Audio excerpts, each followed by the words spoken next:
Student, welcome to educational dot.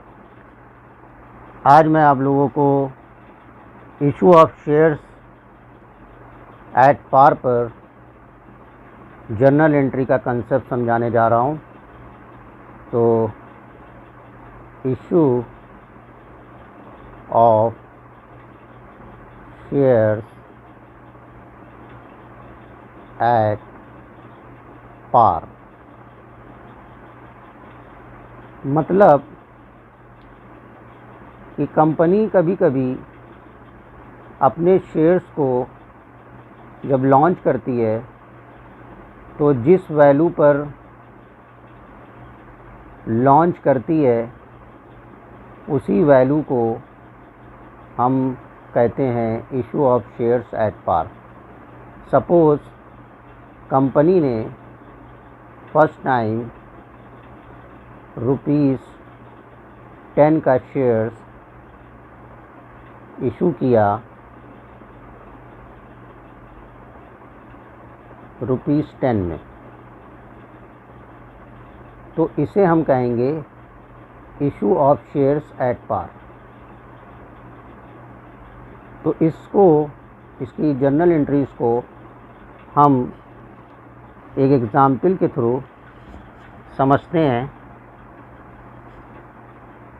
तो example, Pawan limited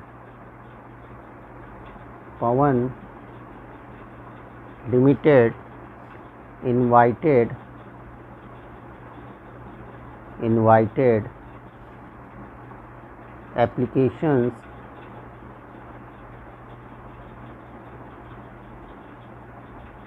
applications for for 30,000 shares of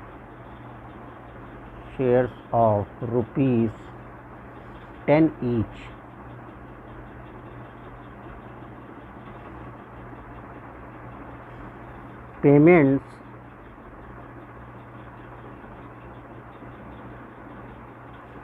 Payments were to be made as follows.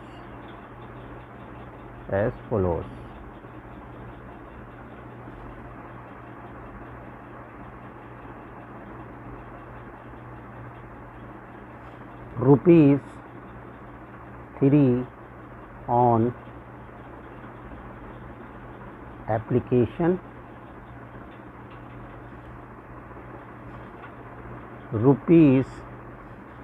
₹3 on allotment,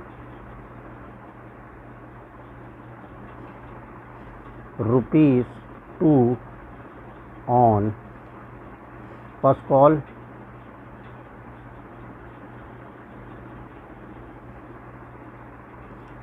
₹2 on final call.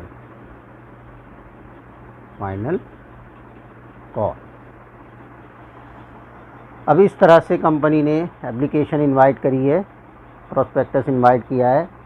Pawan limited invited application for 30,000 shares of ₹10 each. Payments were to be made as follows: ₹3 on applications, 3 on allotment, 2 on first call and 2 on final call.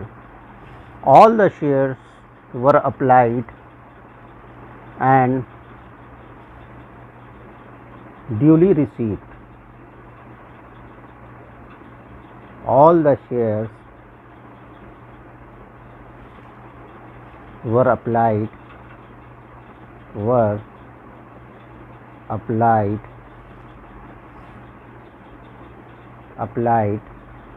and duly received.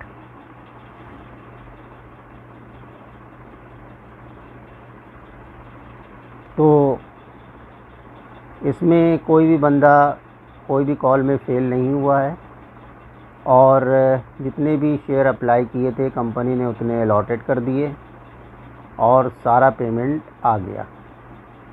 तो चूँकि journal entry को एक example के ज़रिए से समझना आसान हो जाता है, तो इसलिए हम इसे एग्ज़ाम्पल के ज़रिए से इस शेयर्स एट पार को समझते हैं। तो कंपनी ने 30,000 शेयर्स इशू करे थे और 10 रुपये पे, क्योंकि जितने पर उसने लॉन्च किया उतने ही पर उसने इशू किया है शेयर्स। तो this is call face value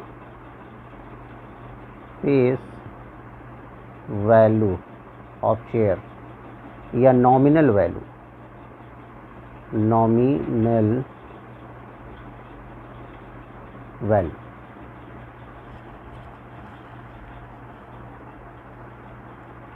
अब सबसे पहले क्योंकि हमने ऑलरेडी मेंशन कर दिया है कि जब पब्लिक अप्लाई करती है शेयर्स के लिए तो वो एप्लीकेशन के साथ अपने कुछ पैसा जमा कराती है, कुछ पार्ट, और ये पार्ट ओनली 25% होना चाहिए कंपनी एक्ट के according near about.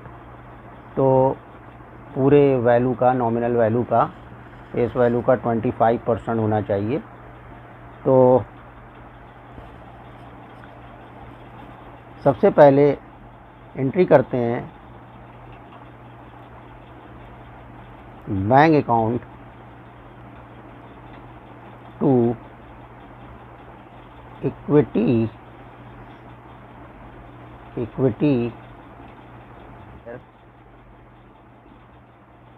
Application account. अब चूँकि यहाँ पर 3 रुपए की एप्लीकेशंस है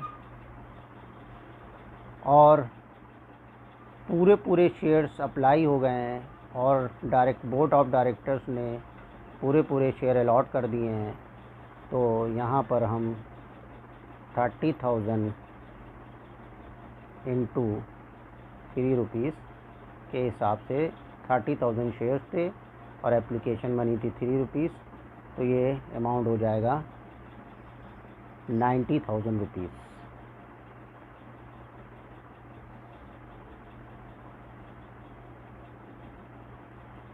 अब 90,000 यहाँ पर, तो इस तरह से ये कंपनी ने शेयर अप्लाई कर दिए और एप्लीकेशन मनी के साथ।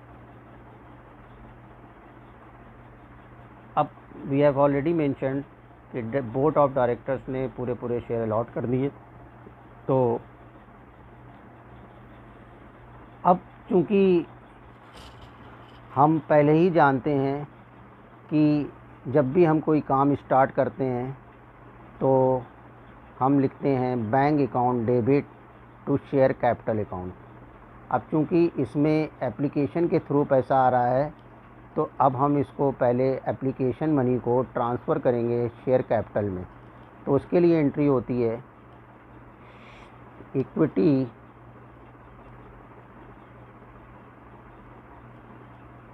Share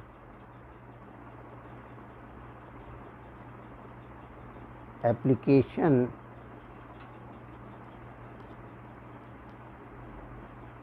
account to share capital account. तो अगर हम देखें इनडायरेक्ट वे में, तो हम जब काम कोई भी स्टार्ट करते हैं, बिज़नेस स्टार्ट करते हैं, तो पहली एंट्री हमारी यही होती है bank account to share capital, यानी कि bank account to capital account. अब चूँकि पैसा एप्लीकेशन के थ्रू आ रहा है, तो पहले हमें इसमें एंट्री करना पड़ती है bank account to equity share application account, और फिर एप्लीकेशन को शेयर कैपिटल में ट्रांसफ़र करना पड़ता है। तो बस, और अगर इनडायरेक्ट वे में देखें तो है वही एंट्री जो हम करते चले आ रहे हैं, bank account to capital account. अगर ये बीच का पार्ट हटा दें, यहाँ पर ये क्रेडिट है और ये डेबिट है, तो ये अगर कैंसिल हो जाए तो एंट्री यही बनेगी, bank account to share capital account. तो बस इसको रटना नहीं है। तो यहाँ पर आ जाएगा 90,000 और 90,000।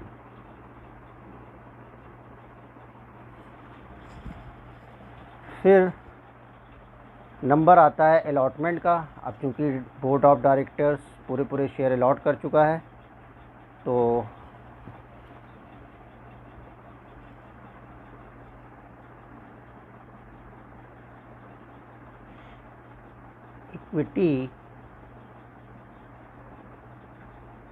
इक्विटी शेयर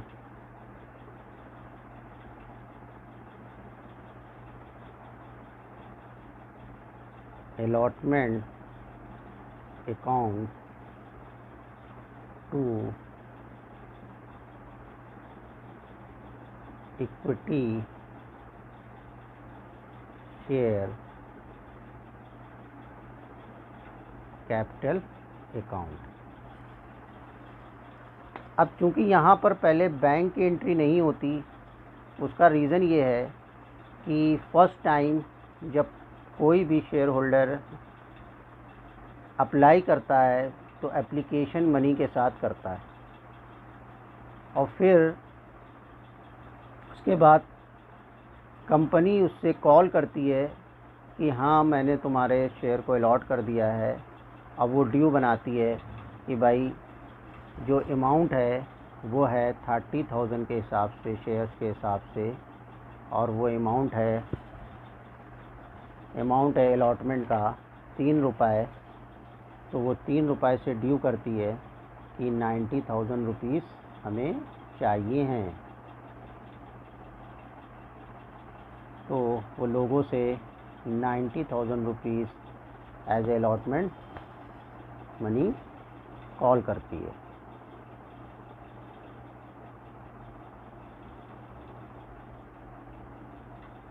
तो ये क्या होता है, दिस इज़ अ ड्यू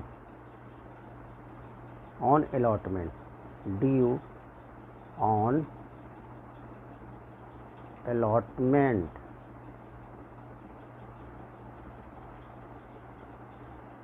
अब जब ड्यू बन जाता है अलॉटमेंट का, तो फिर जो है वो पैसा हमारा बैंक में, अगर कोई फेल नहीं हुआ है तो पूरा पैसा बैंक में आ जाता है। मान लो कोई शेयर होल्डर अलॉटमेंट में कोई फेल नहीं होता है और सब लोग पैसे दे देते हैं, क्योंकि क्वेश्चन में मेंशन है कि all the money were received, तो यहाँ पे लिखेंगे entry bank account debit to equity share allotment account.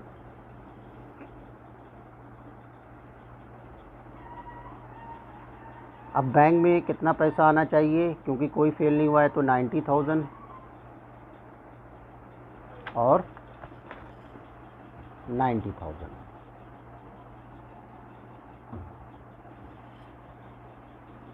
फिर इसी तरीके से कंपनी कॉल करती है, फर्स्ट कॉल, तो इक्विटी शेयर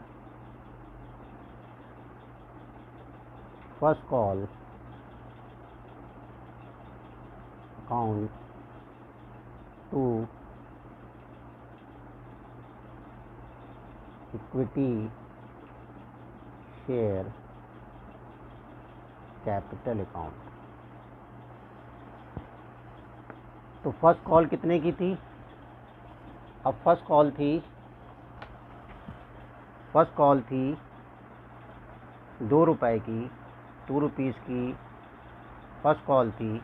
तो हम ड्यू करेंगे इस पर 2 रुपये से 30,000 शेयर्स इंटू 2 रुपीज़, तो ये हो जाएगा 60,000 rupees.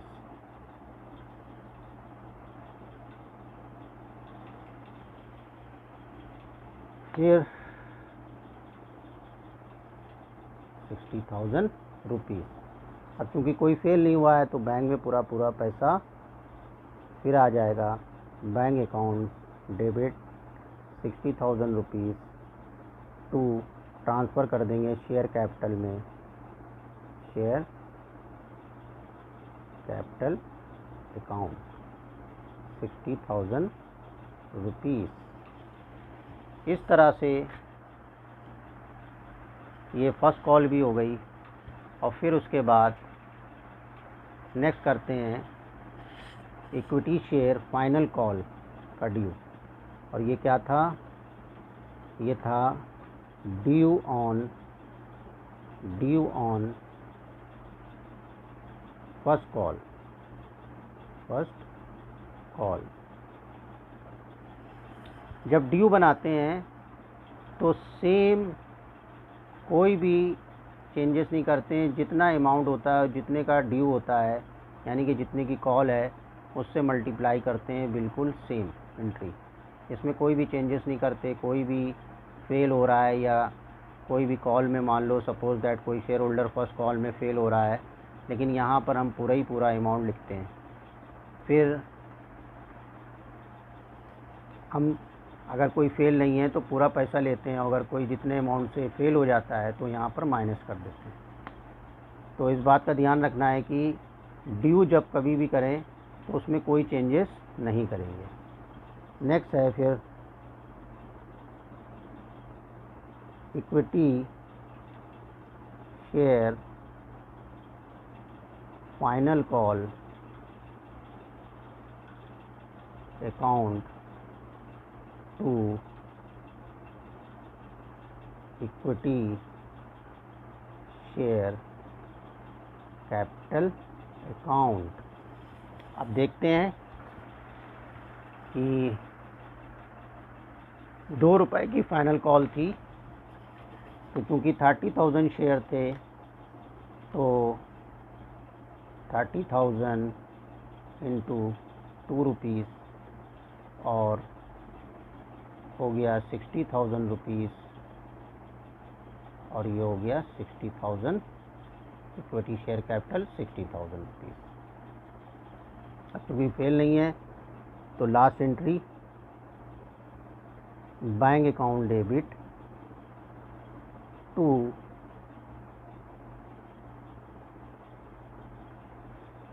Share final call, to share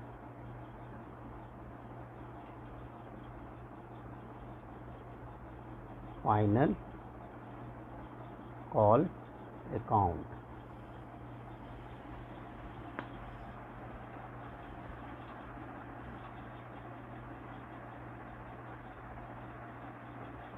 तो equity share first call to equity share capital account bank account to share first call not capital, यहाँ पर फर्स्ट कॉल